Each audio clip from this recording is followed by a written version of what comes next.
Now it's on my machine. Great. Welcome, Julia Sonnevend, my former classmate. I always tell people that that we went to university together in Budapest, but you were the genius and I was the little weirdo. And it's nonsense. Don't no, believe it's true. Anyway, nonsense. I don't believe that about Anna either. It's always gorgeous and brilliant combo. No, bless you. But I was a very strange child. But Julia, you know, you have been inspiring me for the past 20 years. I think we're old enough that I can say that. And it's I was thinking that it's like maybe even more, but it's certainly 20 years, right? Wow. 22 years. And I remember 5 years ago, 6 years ago, I was in Budapest. I was visiting in the summer, and you were there with your previous book that you published with Oxford University Press about the Berlin Wall, Stories Without Borders. And, you know, I mean, obviously being from the same city as you are, from Budapest, for us, the Berlin Wall and the opening of the Sopron border, these are some of the most iconic and important images kind of ingrained in our brains. And when we think about freedom, when we think about what we want out of politics, they always loom there as kind of the sources of hope that people can rise above whatever divides them, even something as incredibly kind of entrenched as the Cold War was, and the East Bloc versus the West Bloc. Now you're out with a new book with Princeton University Press. You're coming closer and closer to me with presses. I'm in New York, you're in New York, they're in New Jersey, you know, just across the river. That's my aim. And you're continuing your journey of trying to understand what images stay with us and whether humans really only approach history via the images, which is something that I'm constantly interested in. You know, a couple of weeks ago, I don't even know when, maybe 2 months ago, there was an assassination attempt against a former president of the United States campaigning to become the new president.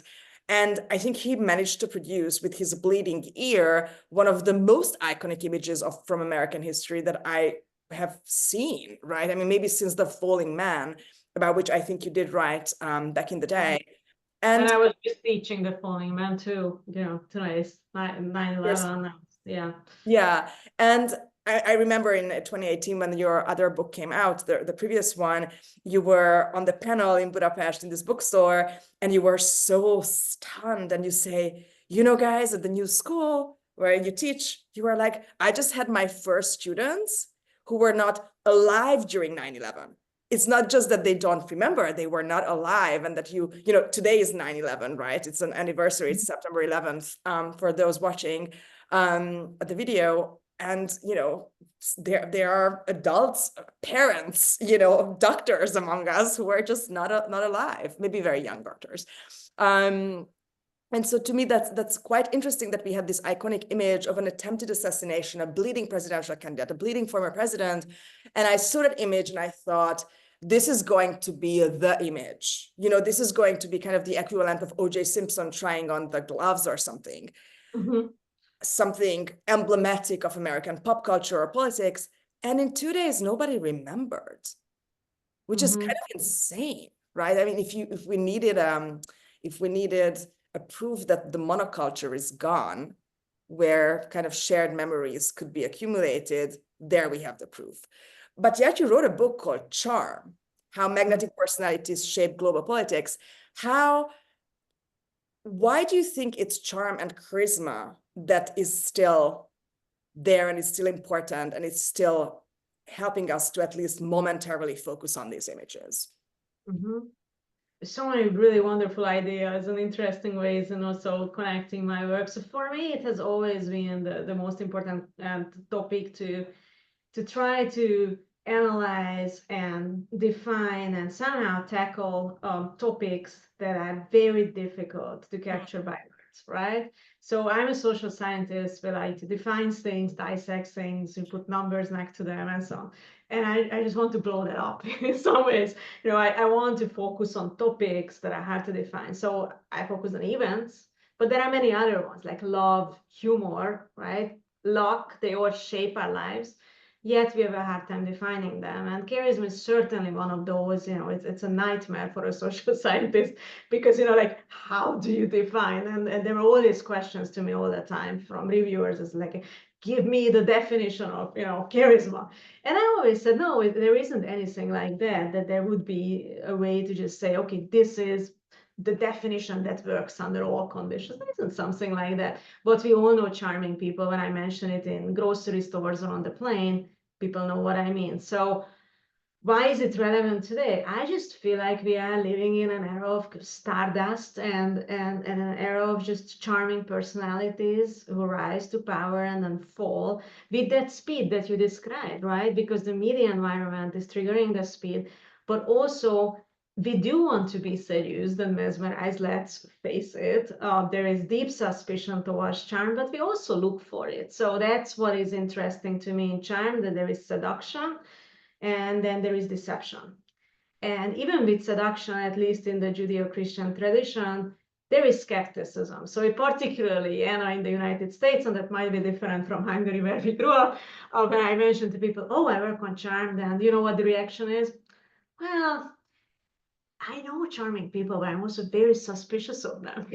Like there is this like deep-rooted worry that they would like capture our hearts, and and then they take us away. And just think about the Bible or Don Giovanni, and I mean the history is about this contrast between seduction and deception.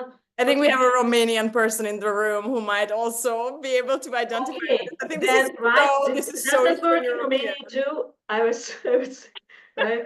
This is so Eastern European, no? And yet we erect the totems. Like we are so suspicious, and yet we are the ones somehow ending up with these that are we're passing it on. It's kind of deeply entrenched. There's so many reasons to kind of I guess there's lots of things you can blame for that, but yeah, I recognize even myself in that, even if I push myself to think differently. And I actually deeply believe in charisma, deeply believe in the power and those who have it and those who master it. And I think it moves mountains sometimes, for the better or worse. I'm so glad you say that, because I think very few people realize that, and it's something that I argued in this book endlessly and relentlessly, that there is a positive side, okay? That it can bring down walls, it can bring people together. I just came from a reception where the new president of my university was there. It was incredibly charming. I can say it here, probably doesn't get, it mattered enormously, like it immediately, sets the tone with the faculty, with the students, if somebody can be like that. And so I do think it matters in politics too.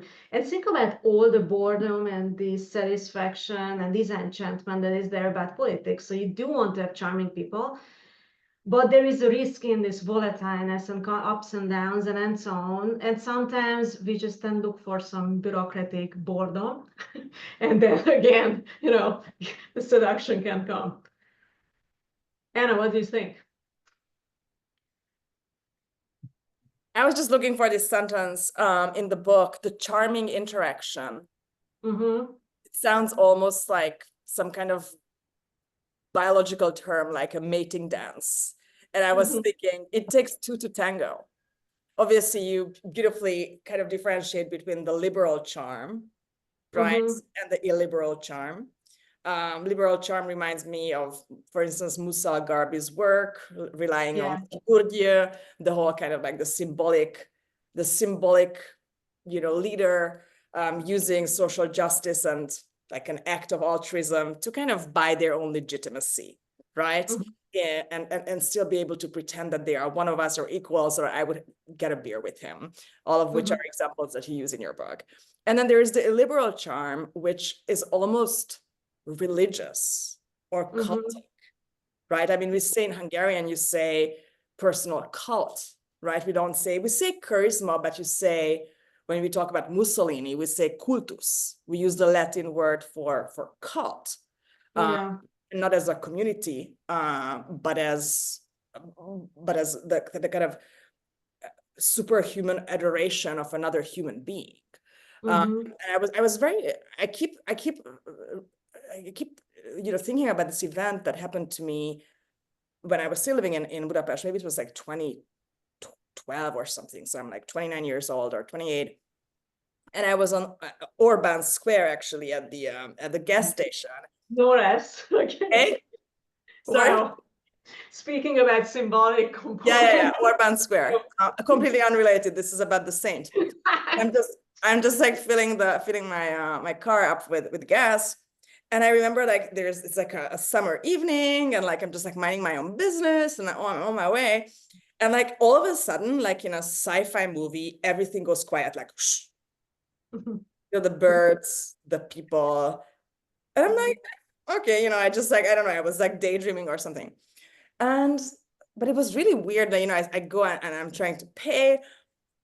And I'm like, I look around and literally this is becoming even more like a sci-fi movie. People are standing at attention. Like they are like families and couples and children like this. And I'm like, what is going on? And then I look and there is Orban filling up his little family van, right? Volkswagen, because he's one of the people. And I keep, you know, as I was reading your book, and there's a very difficult like chapter on Orban that I think for a Hungarian or anybody who has lived under that kind of oppression, it's really hard to read how these people worm their ways into people's heart and prey on their need for attention or validation. And always in situations like this, I always watch myself, like, what am I feeling? And I didn't feel anything. And I always feel the kind of sacred, you know, the goosebumps in situations like that, very high immersion in psychology. And I didn't feel anything for this man. And everybody else did. And my first thought was like, well, this doesn't work on Jews.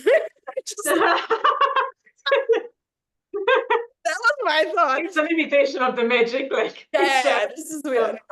Yeah, no kneeling. But I remember, and every time since then, you know, in the past, I don't know, 12 years, I always remember how the adulation that his fellow men show him, that to me seemed completely unearned. Like, I will be the first person to adore somebody if they are the smartest, best, kindest, whatever. Like, be really, really good, and I will be your fan.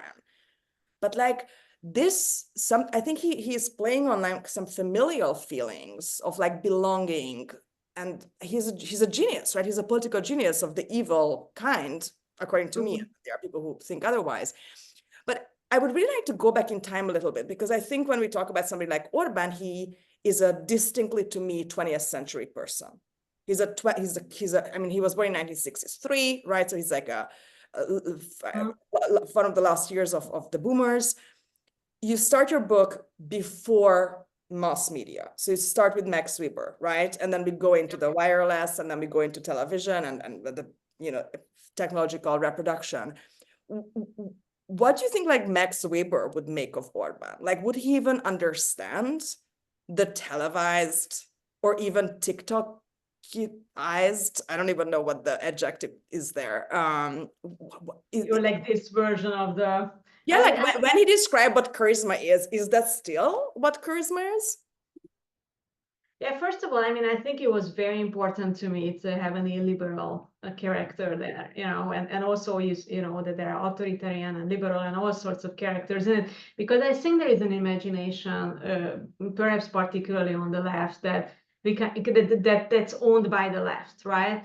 But the matter of fact is that charm is really everywhere. And then when I became interested in charm, I started to read up the literature. There's a lot in business, as you can imagine. You know that from your daily life. And then I found that the foundational theory is Weber. And when did he write it? More than 100 years ago. When did he write it? Before Hitler. Basically at a time when newsreels were the visually available images of foreign leaders. And there are a lot of things I think he got right. For instance, that the audience decides, right? So it's not like it's you're essentially charming or non-charming or charismatic or not charismatic, but the audience says, oh, she's that. And that he understood. But just imagine how different the political scene is now with professional campaigns, with all the opportunities to imagine that you are actually right there with the room with Viktor Orban or with Donald Trump or with Kamala Harris. You go and try the spices, you dance with Kamala Harris, you feel like you are there at the dinner table. That's what they try to sell you. It's a production. And if it works, then the performance comes together. Like you fuse with the person. She's your next door neighbor. But then if you think about it, a professional politician, be it, any of the people who you have seen in debates, they have a very different life. They have an intense schedule. They don't live the life you and I live yet. That's the imagination they should have. They barely have time to go to the bathroom. That's the deception part, right? So that's the deception, Yeah. where it's ultimately like. Yeah, and also I think what a central paradox to me is that, if I ask anybody of like, do you think the media is real and authentic? Then they also, no, that's fake, it's constructed and so on. And then what are you looking for in the media? I'm looking for authenticity, like, so you basically like a fake environment and you look for the person to be, the person you want to have a beer with. I mean, how absurd is that if you think about that now, that you have a fake environment, you want the person to be non-fake. And if she by any means is like appears fake a little bit, then the performance kind of falls apart. So that's what is interesting to me. You fuse with the person, if it works, the performance, and if it falls apart, my students told me at the new school that I have to put in the book the word cringe. So you have seen it, it's in. They told me that, Julia, this is what you have, Professor Sonnevend. You have the performance that works, and then you have the performance that is cringe. And so it's in the book as a key term. There was the students, they told me that, they are right. Like, and we look at the video, think about it, and then you run your test. Is it authentic? Do I relate to that dancing video? Oh yeah, she looks cool. Or no, this is really awkward. And that is a fine line. And for all of us who have produced visual content, so what we are doing here now, is this working? Is it cringe? Like, who knows, Yeah. And it's almost like the bigger the lie, the more authentic it looks on camera. Mm-hmm. Like there's an uncanny valley where somebody still retains a kind of a layer of authenticity in their behavior, and it doesn't work. That's cringe, right? When you can see behind it because there still is something real. Like the most authentic looking people in the public eye are basically psychopaths, right? Who have kind of put out everything from their brain that was real, or who have such a completely coherent mask. Mm-hmm. There's no peeking behind because the camera sees everything. And to me, that's really an interesting problem, because we didn't used to have elected leaders, right? Like I mean, in most civilizations, I mean, because in the Native American tribes, like I know there are exceptions, but like the bigger the kind of dominion was, and that was all the more true at the empire level, the more you would have like primogeniture, and you would have dynasties, and you would have, the genealogy of power. So you have basically somebody born there, and then, then you add God into it, or whoever, that, people don't assassinate this person. And you had this lottery of whether they are capable of governing or not. Mm-hmm. He really sucked, you would try to get like a smart princess or something to like kick him into shape, or give a couple of like background eminence grise, so it's not so obvious, or just like poison him, or hunting accident. And like that was that, in some weird way, some of those rulers were really authentic, right? They were like, look, guys, I didn't want this job. This sucks. I want to be in a whorehouse. And now I have to like listen to all these like delegates from the villages and the priests, and I can't do whatever I want. And then they are sending me to a war. But like, I was born and God made me your ruler because I'm the first son, or all the other sons died. Like that's a kind of hero's journey, Luke Skywalker, chosen one narrative. It's relatively sincere. And then you have the elected leaders that, I mean, we came up with this system so that we have more sincere and more competent and more people representing politicians, but we kind of inadvertently added this need for one of the worst talents there are into the mix. Like, okay, but then convince people, like be the most popular. Like when was a time when you were in a room with people and the most popular person in the room, you were like, wow, he or she's so sincere. Yeah, I mean that raises a whole lot of questions around popularity and what we look for and so on. But I find the shift remarkable from a traditional understanding of charisma. If you think like Churchill or de Gaulle giving these bombastic speeches with big words, far away from the audience, kind of a godlike character. And in contrast to that, you have now the live video of Jacinda Ardern, or again, think about the presidential candidates in the United States. This feeling that you are right there at the rally, you are everywhere. But at the same time, as you said, the key element is that it cannot appear as produced, which is, again, a remarkable requirement, right? Because who thinks really that Jacinda Ardern or Kamala Harris are walking around with their own phone and producing this, like, in their I think spare. Trump tweets sometimes himself because they come from that's that. toilet Yeah. time. But anything more visually constructed viral video and so on. I mean, you have a team. What I found really interesting when I researched Angela Merkel, she made it very clear with every Instagram post she did that there is a team. She never used first person. It was, this is the German chancellor visiting this or that. So I researched her because she was so interestingly resisting everything I write in this book. So This is the I want counter example in your book, right? Like what you call her appeal, authenticity without charm. And by the way, I disagree with that a little bit, but I would I wanted to like have a case that destroys the book, like that. I really wanted, like, that I want to have at the end that, like, blows it up, before that.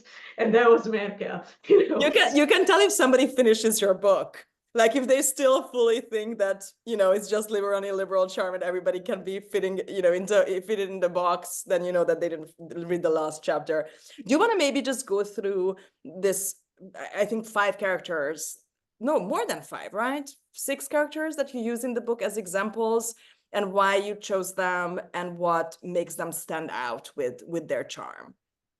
Okay, so the first one is the former Prime Minister of New Zealand, Jacinda Ardern, who is, like, really the perfect case for this, right? So she sits on the back seat of her car. Oh, I'm just announcing now my new COVID regulations or the new policies on climate change. This is the moment when I have this. Or I'm sitting next to the diaper pail, so I'm really looking tired, but I just talked to the, Joe Biden on the phone. I'm wearing a hoodie. She is, master class in this whole story. And I mean, in a country that values this, right? Because if you talk to Kiwi people, I mean, because of their history, they are super suspicious of, like, fancy stuff. Yeah, so that's actually really where you signal that you are. That's cultural. Yeah, I mean, it's very much cultural. But for the American audience, she was also the anti-Trump icon, that there is this kind of kindness, female liberal icon far away. You can put her on the fashion magazine front pages. She looks fantastic. And there is this other country that works. That was like how, people looked at here, at least on the left. So that's her. And then I said, okay. And then people will feel like, oh, this is like the character she will look at, this cool, young, dynamic, liberal leader. Let's pick a very different one. So here is a short, recently significantly overweight, illiberal politician in Europe, who, interestingly, and I'm speaking here of Viktor Orban, he okay in whatever system, but still won 4 elections in a row. And I was very frustrated by the American coverage, which I thought was really two-dimensional in its analysis, not understanding what is going on. Like, I could not write it with ChatGPT. It's illiberal, authoritarian, taking over the judiciary, the media, and this. I'm not disputing those components, but I think if people look at only that, they don't understand what is going on. So I wanted to show how he becomes this most essential representation of Hungarianness, going and eating Hungarian pastries, going to the pig slaughtering, trying to appear as one of us. And again, here again, somebody with huge amount of money in a very privileged position, appearing as, you know, the regular person buying langos, this kind of flat bread, which is considered quintessentially Hungarian, although other cultures have it too, but don't tell it in Love Hungary. it. Romanians are laughing their heads off in the room. Langosh has charisma beyond the borders. I can tell you that. What? Charm offensive. So charm offensive is, you know, soft power is when you have values, long-term connections. That's like a marriage. Charm offensive is like a quick affair, you know. So you capture the hearts of the other country, you sign a deal, and then you are distant again. So I picked Iran and the United States signing a big nuclear deal. And I thought, you know, here's a case that could not be more boring, right? Nuclear deal negotiation. So if there is a place where there is no charm, it would be that, right? I mean, only our lives depend on it, you know? Yeah. Yeah, but it's like technical, right? And then there is this really charming Iranian foreign minister who speaks perfect English, jokes around, smiles, takes walks with then Secretary of State Kerry. And you suddenly see a very personable, very relatable Iran, which was radically different from its previous image. And it created a space for President Obama to sign the deal. And then, of course, you know, President Trump withdrew the United States, and it's a very conflictful situation at the moment. And we forget that there was this charm offensive. And then I picked another authoritarian leader, which nobody would expect to be in the charm book, which is Kim Jong-un. Which again, I thought that let's pick somebody who's an unlikely candidate. You say he had surprising charm. You categorize or unexpected charm. Unexpected charm, yeah. Okay, we will talk more about this, okay? During question time. So again, it was a brief period during the Winter Olympics when he tried to appear as relatable in the Western press. And again, you perform charm, you know that the Western journalists will try to cover the event. They try to cover a nuclear deal negotiation at Winter Olympics. And they want to show personable scenes, like they want to show that side. And so what did he do? He enlisted his female family members, they were the cheerleaders, all that, very westernized Nike baseball hats and you know, whatever you can imagine was thrown in as a charm offensive. And then the final character, the fifth one, is Angela Merkel, who I said I included so that she would collapse like the book and explode at the end. That here is somebody who was Chancellor of Germany for 16 years, very successful with an 80% acceptance rate, which we don't have in contemporary politics. And she didn't pay any of Mutti, right? Like her charm is that Mutti is the German nickname for her, which is mom.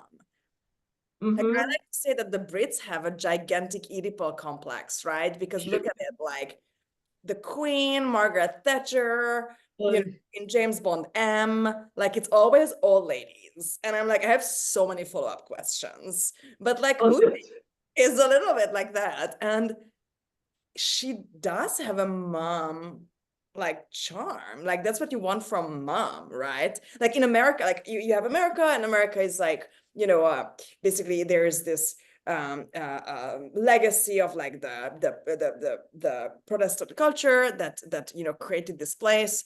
And I always say that, you know, Americans have a thing for preachers. So the preacher archetype, the wiry, set for you, but wants to, you know, Jordan Peterson, Obama, Chris Rock, you know, these like thin guys who like will tell you the hard truth. You know, and it's a preacher, you see them on the stage, it's like the entire, when successful, their gestures evoke in this culture the image of the preacher in the church, you know, in like the 19th century or something. And it calls you to repent, right? And like look into your heart. But like Angela Merkel is like the German mom, right? Who will like help you get your shit together. And it's not going to be fun, but you will be successful and your house will be clean. And, you know, you kind of like, you are mad at her, but you also want her approval. Like, yeah, and I think the predictability was very important. So I looked at her Instagram, and at the beginning, what we have found is that the team was trying to experiment. They were like stylish scenes and unique, you know, filters and all that. And as if the team sat together and said, friends, this is not going to work. You like see like why they shift back to just showing Angela Merkel as she is, you know. You have the jacket. The only thing that is changing, I always show it in like talks, academic talks. the images next to each other. So it's the same person, the jacket color changes, you know, like that's the only thing that you have, but it's the frontal image of Angela Merkel. Like with the Queen, Queen Elizabeth is the same, right? It's like it's all... and we look for that too. Yeah. And I think what was also really remarkable about her Instagram, I don't know whether it would work in the US case, is that she was presenting very complex scientific facts to the audience about COVID, for instance, in ways that I had not heard it here in the United States. So you also saw the scientist. She's a chemist, right? Yeah, So she's a chemist, yeah. Mm-hmm. So she had that kind of authority to do that, but still that kind of persistent, reliable presence that gives you the message that you can trust her. So I actually call it the power of predictability, because that's what I thought. That, and I think it goes against all the imaginations we media researchers have about about social media, that it's all about spectacle and bombastic change and so on. But here's Angela Merkel, who is using social media, and she's none of that, none of that. While of course, you know, what you say is also true, that there is a certain form of charm in this predictability, and I do go into historical details here that we know from polls and many other sources that the German public has very high level of skepticism towards anything that is charismatic. So there's a famous story of Merkel. Yeah, they kind of burned themselves with that, right? I mean, they really don't want that. So when Merkel was meeting Obama for the first time, she was very skeptical. She said that very directly in multiple interviews, that I'm very concerned about charismatic people. This is a charismatic character. And then they bonded, you know, there are all those images of them really understanding each other, because when you know Obama, who likes reading until 4 a.m., he's also in some ways an introvert reading, you know, intellectual. But that reflected to me this history. So I did say that I'm not sure the Merkel story is fully replicable elsewhere, because you also need the German public with those attitudes. But if you think about the recent, you know, political movements in Germany, even there, you see some elements of this kind of political charm weaponized by the right wing and so on. But so for you, Merkel is not charming in the kind of politically blinding way, because there's no charming encounter that would be the seduction and the deception, because she's neither seducing you nor is she deceiving you. And I would also say that not ever, you know, you find there is no moment in which you find Merkel pretending to you that she is your next door neighbor. Okay, she's not pretending that you can have a beer with her. There's an Instagram account with like little photos capturing her laughing, and the entire Instagram account has like 4 photos. Yeah. And then of course there is like the diamond shapes thing, and she likes hiking. There are those images, but think about the following, and she has stepchildren. You don't see what Orban is doing. Orban shows his grandchildren all the time. He's diapering the grandchildren, taking them everywhere. We know the full family. In the case of Merkel, the husband, I think, gave maybe 1 or very few interviews during the 16 years. You don't know anything about the stepchildren, the larger family. She's not weaponizing it in ways that it's very difficult. I mean, think about the US presidential candidates. We do know the family members, you know, the blended families. It's a whole lot of discussion, the various marriages they had. That's not Merkel. She's there for you. She's your competent leader. She's your predictable leader. But she's still on Instagram. That's so interesting. So I want to go back a little bit to you know, the Weber idea, and you actually like say that his definition is pretty vague, and then like redo I it. think sociologists will kill me for that in my discipline, because, you know, saying that Weber, no big deal. It's fake, you know. Julia's next book, Weber was wrong. Yeah. But I didn't know that the word charisma, the Greek word charisma, was first used by like Saint Paul and people in the church as something that they claimed religious leaders and preachers need to kind of capture the hearts of their listeners. And you know, I mean, you and I, we have this event coming up on the 6th of October in New York City, where one of the panels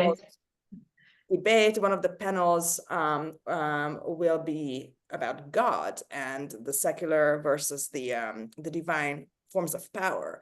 But for me, when we talk about charisma, these categories seem to be really blurred, particularly with regard to illiberal leaders. But in some cases, I mean, Obama was almost like a religious figure, like not just because he embodies the preacher character physically and with his voice and with his gestures, but I mean, there was a kind of gospel in having the first Black president, that you can do better. Yes, we can. How do you think that this is a correct analysis of these people, or do you think that it's actually kind of anti-religious because people are rejecting their own religious, I don't know, yearnings and are looking for somebody really like us on the ground to idolize? How do you think about this? One of the things I've always really liked about you as a thinker, that you take religion seriously, because I think there is a tendency, right, particularly in our generation and younger, to think that's not a central component of social life, but I actually do think it is. And Weber himself thought that we are disenchanted in contemporary societies, and that kind of falls apart a little bit. But I actually think we are much more enchanted still, and we want to accept that religion, whether it's in the traditional sense or in some other way, is still very much like, we need the totemic objects, certain phones when come out, you need to get it because it's not because you need it or, it's good, because I remember when the first, one of the first iPhones came in and it didn't work, but people lined up and slept there. And well, like the Nespresso, right? Like you go to the Nespresso store to be a kind of worshiper, kind of identity, I'm among those, sorry, but yes, I'm sure you also have an iPhone. Totally, but I think there is like really dishonesty around this of not realizing that this is a form of religion.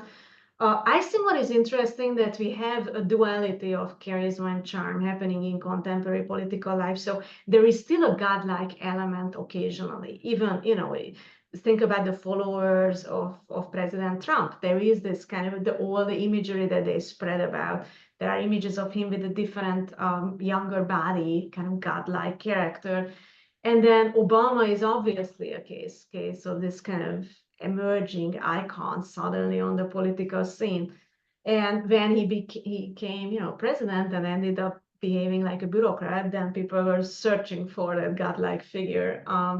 And there was a sense of loss, where is that imagined figure? So I think we still have that component, but I think what has changed, that there is also very strongly this element, even if you think of the debate that was yesterday, where you do need to emphasize that you are a regular human being with a family story, with experiences that are similar to your viewer, and this kind of the similarity is the fusion, right? That you have to come together. And you didn't want to come together with De Gaulle or Churchill in the same way, right? Like that's not how. I mean, Churchill must be fun. Yeah, Like, absolutely. Like joking, flirting for sure, but like I don't feel like he was smoking, drinking, being very inappropriate. I mean, if that's your thing. Inappropriate jokes, yeah, for sure. absolutely. What happens with I'm really curious what you think about this, and then we will talk a little bit about the debate from last night before we close the discussion. I mean, Churchill was kind of overtly imperfect, right? Like in every photo, he has a cigarette in his mouth, he's overweight, the whiskey or whatever scotch he was drinking, etc., etc. There are other leaders who to some degree emphasize their imperfections, their vulnerabilities as a kind of weaponization, right? Like they try to make themselves look better. I'm really curious what you think about when charismatic leaders really make mistakes, like when they sin. I'm talking about the Lewinsky scandal. I'm talking about Trump sleeping with a porn star, the Iran-Contra affair, Bay of Pigs, like when there really is something happening under the direction of a charismatic leader. How do we forgive charismatic people differently, or do they fall harder? That is an excellent question. I mean, maybe one needs, I mean, I think the Bill Clinton case is a really interesting one. I read a lot of biographies of him, and there isn't a single one that doesn't say, you know, you come into the room, you hate Clinton, he throws you in, you are the one and only in the room, you leave like enchanted. I mean, he's like, and I know people from Yale Law School because we went to the same school who remember him knowing the name of every kitchen worker in Yale Law School and having that immediate charm right there. It was always considered that Hillary was the smarter, but he was just like capturing everyone's hat. And then comes the I Lewinsky. hate those people as an Eastern European. I'm like, I hear these stories and I'm like, no. But it definitely works on Eastern Europeans. I mean, we actually are much more gullible about this stuff, despite all our reservations.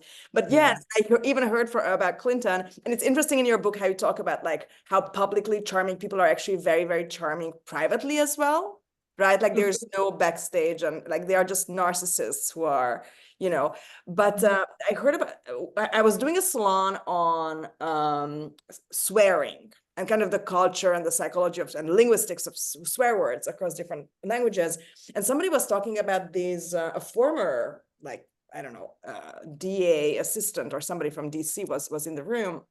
And she was talking about how Clinton would never swear except when he like drew you close and was like, okay, let's talk about the fucking business. Like it was really his way of signaling that we're close. And maybe you met him like 2 minutes ago. And he had just been briefed by his aide of who you are because he had no idea. And like somebody summarized your book to him in like 3 words, you know, so he can give you a heartfelt compliment. But like they just figure this out, right, to get their way.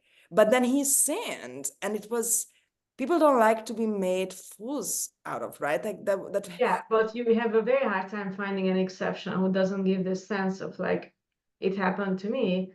And then, you know, I was reading up on the Lewinsky affair, which I think is fascinating and a whole different salon on how the perception of it has changed.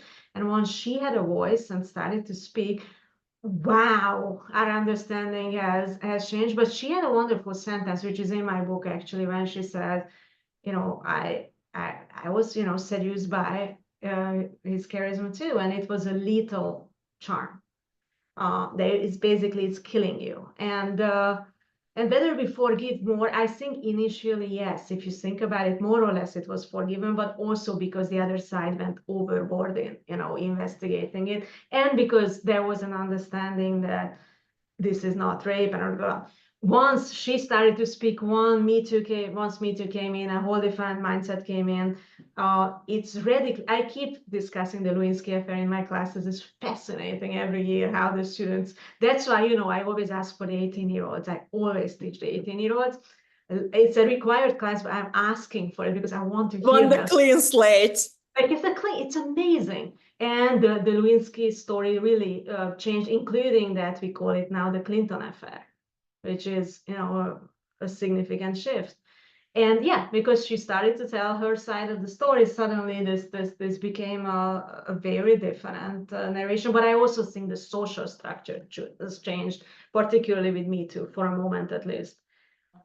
I was talking a couple of years ago with one of the most well-known venture capitalists in America, who somehow, you know, hangs out with all these celebrities, and I was very, very charming or not charming.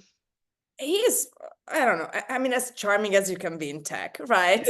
And I asked him, like, you hang out with all these celebrities, who's the most charismatic person that you have ever met?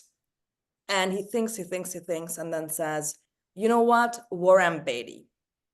Because he was at this charity dinner, and Warren Beatty was there, who's like 87 years old. And he was just sitting, my acquaintance, the VC was sitting and just like watching this interaction of how this old guy basically seduces a 20-year-old waitress who has no idea who he is. But this is not like an equally, or it's not the same generation of a woman who fell in love with him during Bonnie and Clyde, and it still works. It's like he somehow won over this 20-year-old girl. I mean, nothing happened between them, but just like he wants to conquer, right? Like he wants to capture your heart. And he told me, like, you know, like, I spend my life talking with talent, I spend my life with very charismatic people, and that you can't learn. That's some kind of diabolical built-in, Yeah. because he was watching him and he doesn't know what he did. That's the really difficult part, because if you are again a researcher, we think everything is constructed, right? That it's narrated, it's built up. And it's very hard for me to argue this as a sociologist, as you can imagine in my discipline. But I keep telling people that there is also something that is inherent. So that's why it's such a complicated topic, because there is culture and there is us, you know, there is the audience telling, oh, is she charming or not charming? But there is also something like really the Bill Clinton case, when somebody just has it, you know, that's it. And you can train the hell out of the other person. And, you know, there is a whole industry. And as I say it in the book, I'm sometimes tempted to just go into that industry out of academia, where we say, oh, we will teach you to be charming over a weekend. And it's actually possible to shift people a little bit, as you know, like it's You possible. can moonlight, like, just sign an NDA, you know, maybe you already are. I don't know. But there is also something that is there where you don't have the training. I mean, Bill Clinton has it not because he went through, you know, 15 million weekend trainings, but it's in, you know, and then you can turn somebody who is relatively charming into more charming. I think that's possible. I loved George Pecker's book, Our Man, on Mhm. career, with all its, you know, contradictions. It's brilliantly written. I think it's his best book. He, by the way, he didn't buy Obama, and the Obama Hillary Clinton chapter at the end is very, very critical of them. Mhm. And but he talks about Clinton also in a, like, he's not a sociologist as far as I know, but he tries to understand as a journalist of how it works. And he analyzes it from the point of view of, like, older boomers, like 60s people. Like, apparently Clinton constantly walked around butt naked in his office when it was men there, like, because he's like a liberal boomer, you know. And so maybe it was something about, like, his personal boundaries not existing, which is a terrible news when he chooses to, you know, sexually assault young intern who is his subordinate, with like 200 hierarchical levels removed, and basically it's hard for her to consent to this, charm or not. But it's great when he breaks through to you right away. So it's almost like, you know, people's best quality is also their worst quality. So it's their big talent is also this enormous capacity to commit despicable things. I mean, you don't have to be Orban, who, you know, has a lot of persistent gossips about his behavior. We kind of expect charismatic people to not necessarily be the most upstanding citizens, right? Just because they have so many options. I don't know if it's true for women.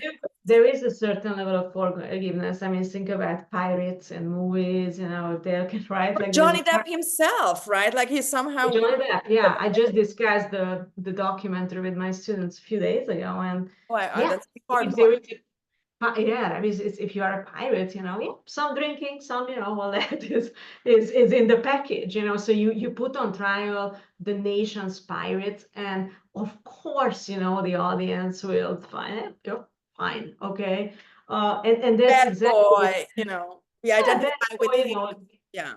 yeah, and that is you know, but think about all the fraudsters, the major, you know, key figures, or even the Jeffrey Epstein kind of characters.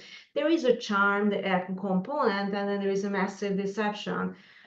And once these kind of schemes fall, you know, fall apart, then you start to think, oh, there was deception, there was, you know, but when you are in the magic, then it's a whole different universe.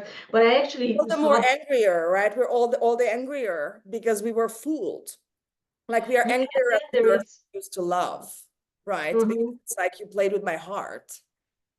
Yes, and then we also know that charm is a coping mechanism in a lot of people. It's very closely linked to childhood trauma, for instance. So I mentioned in the book there is a famous story about JFK spending months in a hospital as a little kid, and the nurses didn't want to let him go because he was so charming.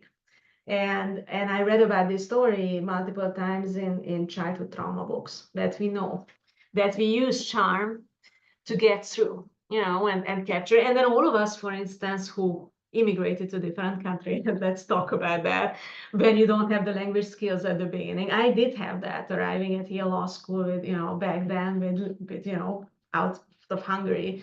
One uses charm and personal magnetism and tools to get through when you don't have yet the foundations to win just with your facts. They say that that's why American smiles are so, like, that's why this is the smiling culture, because there were so many kind of monolingual encounters where, I don't know, the Sicilian immigrant met up with, I don't know, the Greek immigrant, and they had no way of communicating, or the Chinese immigrant, they had no way of communicating, but the smile kind of helped you through. I think that's let's talk. We have a couple of minutes left. I just want to hear your view, Julia, on last night's debate and how can we model what happened on the stage between Donald Trump and Kamala Harris through an analysis of charm or charmingness? Wow, big question. Closing question.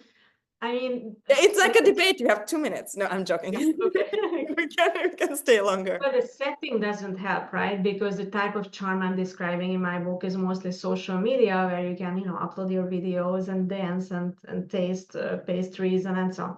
Here you have, like, on the stage, you have 2 minutes, here's the moderator, here's your fact checker, and so on. So that was actually a challenge, I think, for former President Trump, because he's used at the rallies particularly. You can have the stories, you talk about, whatever you want. There is no fact checking going on, and you can go overboard and over time and all that. And there is this kind of structure that limits you. But even there, think about it, that the scenes that people are discussing. So I was dropping off my kid this morning, and what the parents were discussing was the pet eating discussion, right? The dog eating. Did they really? So it wasn't the policy questions, the hardcore element, and that's what I'm arguing in my book, that we focus less on values, institutions, facts, and so on. And we look for the personality. And if you look at the analysis, depending on political views, obviously, that's what people looked for. Is he or she appearing authentic, competent? But again, this is a debate setting, so you also look for some elements of facts and so on. But if you look at both performances, they were not heavy on facts. They weren't heavy on policy. They were heavy on performative components, and on evoking the middle class, evoking stories, abortion, like picturing that couple who cannot get health care. Think about the tools that were used to make it personable, relatable, moving it away from policy. So can you recall a ton of policy proposals? That wouldn't be the strengths of yesterday, I would say. I felt it was a little bit kind of lukewarm. Like, I expected Kamala to kind of pull out her, prosecutor thing. Well, there was a few She was times I thought over-prepared. I thought the Russian president part was powerful. He would eat you for lunch, and in particular with the hundreds of thousands of Polish, viewers that she referred to. There were some elements like that. He also tried when he said, "Oh, I'm speaking." Do you recall that sentence? So there were these elements. Yeah, but I think there were some kind of clear punches delivered. There was some nervousness at the beginning, very clearly. And there are some memorable moments that I think I would recall from the whole scene. Yeah, and if you think of the analysis that came out, I watched Fox News, I watched CNN, I really watched throughout. People do feel like Harris did a little better. But again, what does it really mean for the election is a very big question, and we have no idea how actually people perceive something. And it's not for the partisan audience; it's really for the middle. I think I was very clear in Harris how she really focused on the center. I mean, if you think about it, like, it was very centrist throughout.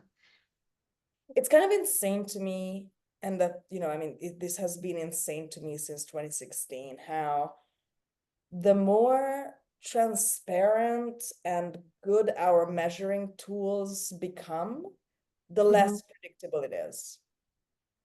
Because it's a arms race between the kind of proliferation of communication channels and the forces trying to understand what's going on there. And people keep asking me, people who know that I live in the US, and I'm like, I don't know.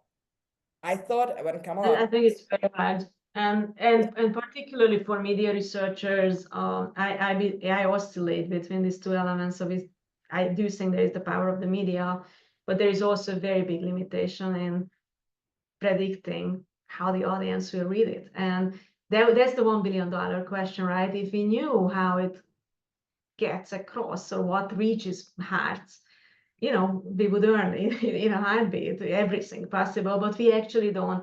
And it's really remarkable. I always think of airports where there are all the screens and people are on their phones or doing something else. I mean, we are really good at resisting all that that is being dropped on us. So I actually don't think, I have a lot of friends who have firm opinions on how it went and what it means for the election. I would be careful with that. I mean, we're not resisting, we are evading and going into different communication channels. When you see an advert and somebody else is on their phone, they are looking at content, just not the stuff being kind of streamed at them from the powers that be, because they have the choice. And when people have the choice, we don't know where they go, which is both really good news, because we don't want another Hitler situation to happen where a monoculture in the wrong hands produces unthinkably horrifying outcomes, whatever Tucker Carlson thinks about this. But we have the other problem right now, right? That what if these kind of rabbit holes that nobody controls, what if they produce a despicable outcome and we don't even see it coming? One closing question, and this is a much easier one, and I think summarizable in a more kind of a briefer fashion.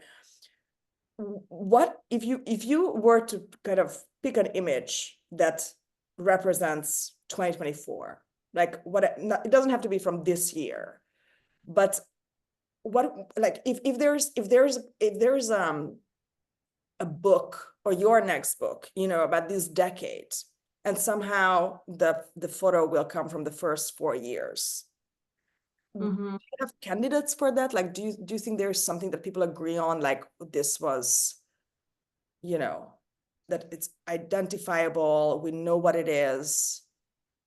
I mean, first of all, iconic photographs are very nation-based creatures, so I think it will matter a lot where you are coming from with it. Obviously, I would have a very US-centric thinking, because I just lived during these years. But I think, I mean, COVID, I would think of the empty scenes, the masks. So there would be something around that as an iconic photograph. And maybe January 6th is at least in the United States a very important turning point. But I actually think maybe you put it in my head, but there is a lot to be said about the Trump assassination attempt image as well, because think about that, in that moment of madness, he realizes that this will be an iconic moment, and he does the image, right? And you see the moment when he thinks and he decides. You see on his face that, no, you are not going to take me away.